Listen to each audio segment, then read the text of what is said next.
जय माता दी दोस्तों। माता रानी आपकी सारी मनोकामनाएं पूर्ण करें और आप जीवन में खूब सारी तरक्की करें। इसी के साथ आज का जो वीडियो है वो मैं शुरू कर रही हूँ। दोस्तों, आज की वीडियो में मैं बात करने वाली हूँ शौच क्रिया के बारे में। कई बार बहुत सारे प्रश्न जो हैं वो मुझे मिलते हैं। आज ही किसी एक बहन का प्रश्न आया था कि दीदी, जैसे हम छोटे बच्चे हैं हमारे पास और हम दिन भर उनको शौच इत्यादि करवाते हैं, साफ़ सफाई में व्यस्त रहते हैं, बच्चे दिन भर पॉटी करते हैं, तो ऐसे में हम शाम की पूजा जो है वो किस प्रकार से करें, नियम क्या हैं और हमें क्या नहीं करना चाहिए, क्या करना चाहिए, संपूर्ण जानकारी जो है वो दे दीजिए। तो मैंने सोचा चलिए एक वीडियो जो है वो बना दूं, आप सबको इस वीडियो से बहुत सारी हेल्प जो है वो मिल जाएगी। मैं समझ सकती हूँ, बच्चा मेरा भी छोटा रहा है, तो कई बार क्या होता है कि जब बच्चे छोटे होते हैं तो पूजा उतने अच्छे से हम नहीं कर पाते हैं। सबको ज्ञात होगा कि जब बच्चे छोटे होते हैं कई बार पोटी जाते हैं, कई बार सूसू जाते हैं, कई बार हमें उनका नैपी बदलना पड़ता है, उनका डायपर चेंज करना पड़ता है। कई बार ऐसी स्थिति हो जाती है कि हम अपने आप को टाइम नहीं दे पाते हैं। भगवान जी के लिए टाइम जो है वो निकालना बहुत मुश्किल हो जाता है। लेकिन फिर भी बहुत सारी ऐसी माताएं हैं जो अपने छोटे बच्चों के साथ में पूजा पाठ इत्यादि जो है वो कर लेती हैं। शुरुआत के कुछ दिन बाद जो पूजा पाठ है वो करने के बाद बहुत सारी ऐसी बहनें हैं जिनके पास छोटे बच्चे हैं और दिन भर शौच इत्यादि करने के बाद उनका जो प्रश्न है वो यही है कि हम दिन भर उनको शौच क्रिया जो है वो करवाते हैं, तो शाम के समय जब हम दिया बाती करते हैं, शाम के समय जब हम आरती पूजा करते हैं, तो उस समय हमें स्नान करके पूजा करना चाहिए या ऐसे ही करना चाहिए। अभी तक सर्दी की बात चल रही थी, बहुत ज़्यादा सर्दी थी, तो मैं स्नान के लिए बहुत ज़्यादा फोर्स जो है वो नहीं कर रही थी। इस टाइम मौसम जो है वो बहुत अच्छा है।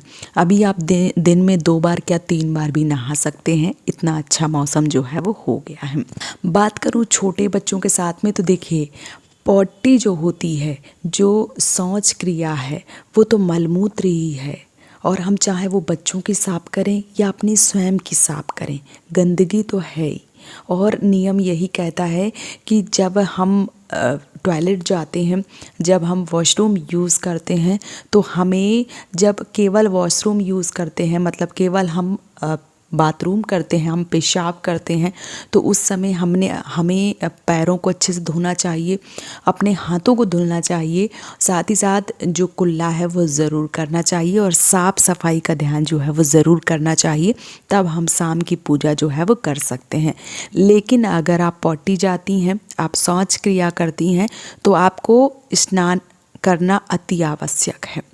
भले ही आप कुछ भी करें, आपको स्नान जो है वो ज़रूर करना चाहिए। अब वो आप गर्म पानी से स्नान करें या आप ठंडे पानी से स्नान करें, वो आप अपने शरीर के हिसाब से करें, लेकिन आपको स्नान जो है वो ज़रूर करना चाहिए। क्योंकि जो शौच क्रिया होती है उसके बाद स्नान ही हमारे धर्मशास्त्रों में बताया गया है। साफ़ सफाई का विशेष ध्यान, भगवान के लिए जो नियम है वो बनाए गए हैं कि हमें साफ स्वच्छ होकर ही पूजा पाठ जो है वो करना चाहिए। जिन बहनों के छोटे बच्चे हैं, बार बार उनको साफ़ सफाई करनी पड़ती है, तो उनसे मैं यही बोलूँगी कि शाम की जो पूजा है वो आप अपने घर के जो भी बड़े बुजुर्ग हैं या जो भी आपके हस्बैंड हैं उनसे आप करवाइए। सुबह की पूजा जब आप स्नान करें तो पूरी तरीके से दिया बाती, जो धूप बाती जो भी आप जलाते हैं वो जला के आप पूरी पूजा जो है वो कर लें। और शाम के समय अगर आप स्नान नहीं करना चाहती हैं किसी भी कारणवश से, तो आप दूर से खड़े होकर उनको प्रणाम करें। अगर छोटे बच्चे हैं और आपको बार बार पॉटी साफ करनी पड़ रही है तो आपको दूर से ही खड़े होकर प्रणाम करना चाहिए, आपको भगवान को स्पर्श नहीं करनी चाहिए। रह गई दिया बाती की बात, पूजा पाठ की बात, तो वो आप अपने घर के बच्चों से करवाएं। अगर आपके पास में सास ससुर हैं उनसे करवाएं या आप अपने पति से करवाएं जब स्थिति ऐसी हो। क्योंकि कई बार क्या होता है, छोटे बच्चे होते हैं, हम बार बार स्नान करते हैं तो उनको भी सर्दी जुकाम जो है वो हो जाता है, तो ये चीज़ें भी हमें ध्यान में रखनी चाहिए। तो अगर आप बहुत ज़्यादा परेशान हैं और आपको लगता है कि जो पूजा पाठ है वो हमें करना चाहिए, तो यहाँ पे एक चीज़ और ऐड करना चाहूँगी कि जो ऐसी बहनें जिनके बच्चे छोटे हैं वो शौच इत्यादि जो है वो करवाती हैं। अगर वो मान लीजिए कि उनको लगता है कि बच्चे जो हैं वो छोटे ही हैं और हम दिया बाती जो है वो शाम को करेंगे ही करेंगे, वैसे तो नियम ये नहीं कहता है, आपको साफ स्वच्छ होकर स्नान करके ही पूजा पाठ करनी चाहिए।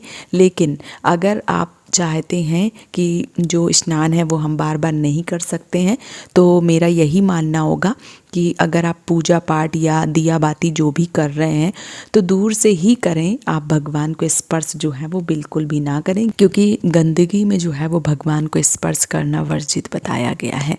तो भले ही वो छोटे बच्चे हैं, उनकी पॉटी साफ करी है या आपने स्वयं की पॉटी साफ करी है या आप शौच क्रिया के लिए गई हैं, फिर भी आपको शाम की पूजा जो है वो बगैर स्नान के नहीं करना चाहिए। तो उम्मीद करती हूँ कि आपके मन के प्रश्न जो हैं वो मैंने इस वीडियो में आप सबको जवाब जो है वो दे दिया होगा। अगर वीडियो पसंद आया है तो आप मुझे सपोर्ट कर सकते हैं इस चैनल को सब्सक्राइब करके। आज का वीडियो यहीं पे समाप्त कर रही हूँ दोस्तों। जय माता दी।